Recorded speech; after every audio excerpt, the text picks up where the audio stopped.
Hi everybody, Stefan here from EDC Austria, and today I want to show you the Kershaw Induction.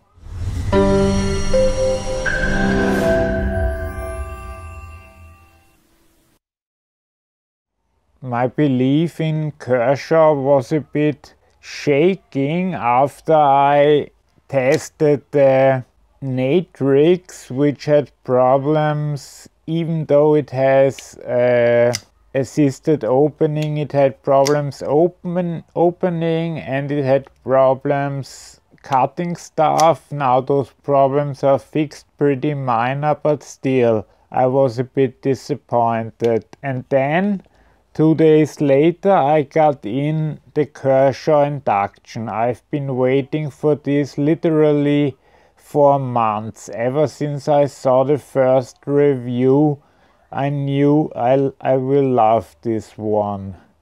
And I checked and it was still out of stock at the European dealers, and it's too cheap a knife to warrant an import from the US. But then I finally found a dealer, and here we are. It's a drop point blade that's exactly 3.1 inches or 7.9 centimeters long.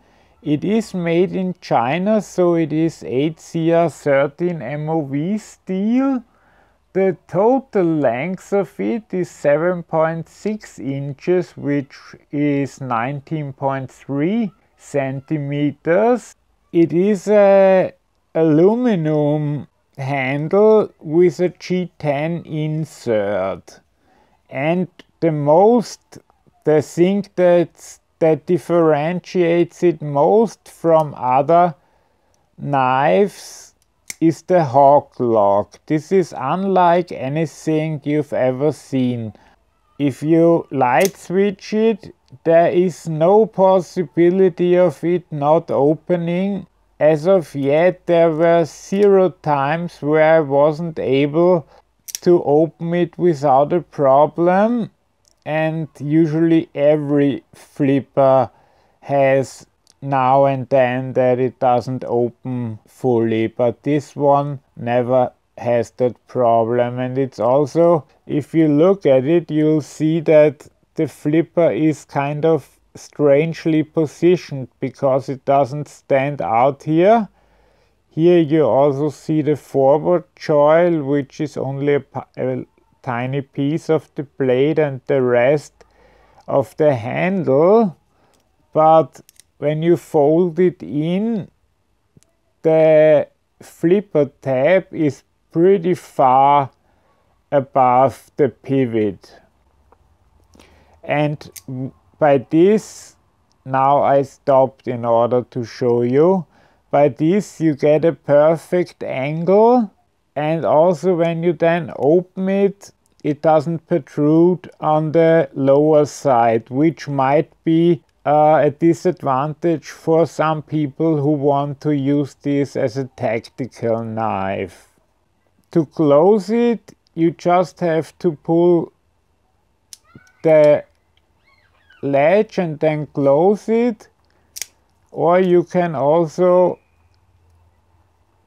play around with the flipper tab to close it again, but one-handed it's easier just to close it like this. It's very interesting because this is a totally new technique.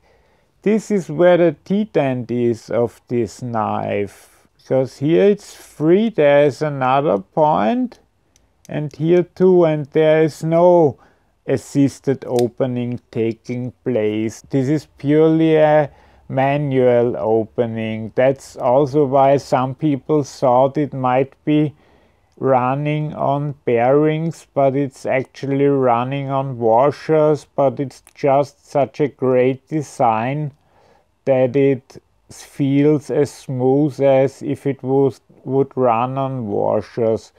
The whole thing is a flow-through construction. You have 2 spaces here, and there's really no good point to view how the hog log, as it's called, functions, but EDC Gear Review took the knife apart and showed how it works. It's pretty interesting, but if I did that with my bad vision, I could never put it back together. But this is really one of the happiest I've been with a budget knife recently or ever. I paid like $40 for it, or 40 euros rather. You can grip it here for very exact cutting. Either you place your thumb here or here. There is no jimping, but of course you are very secure in your grip.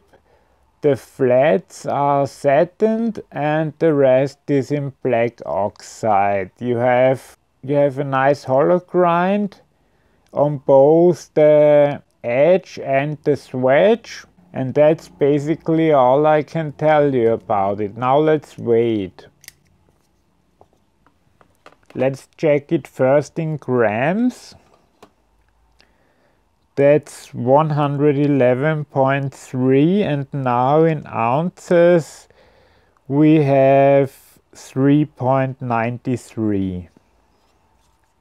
Let's check out the blade thickness, which is 3.40 at the thickest point. Okay, and what I forgot to say, you really get the feeling of something substantial when you open it. It feels really, I don't know how to explain it, like you have a somewhat valuable tool in your hand and not a budget Kershaw. This is a fantastic knife, and I'm sure it'll do fine for any task that normal users can throw at it. And I did this time the cutting test, of course, before I filmed anything, so that I know, unlike with the last review of the Natrix, you do have a pocket clip, which you also can put on the other side, so left tip up carry is also possible. I know now from experience that this cuts very well, which I'll show you in a little bit. Let's check the size first against my large Inkosi, and you'll see the large Inkosi is quite a bit bigger. Then the other knives are a bit smaller and should be better for comparison. Here we have the Kershaw Induction, which is also a very nice budget offering from Kershaw that has really done me well so far.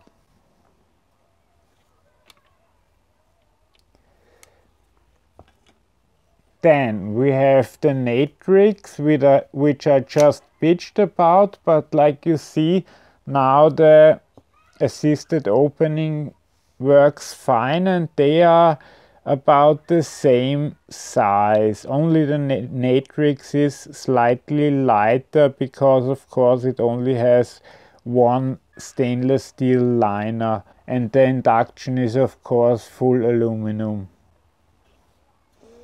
And finally, we have the Spyderco Para 3, which is a well-known small knife. And here you can see the blade is a bit shorter and the handle is about the same.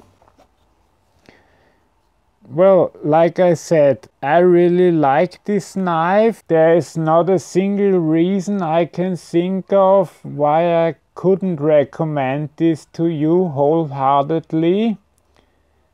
although I wish there would be a better version available, and by that I mean with a premium steel and maybe titanium handles and so on, but maybe Zero Tolerance is working on something. But for a budget knife, this is really fantastic. Here's some cutting footage.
Okay, thanks for watching that.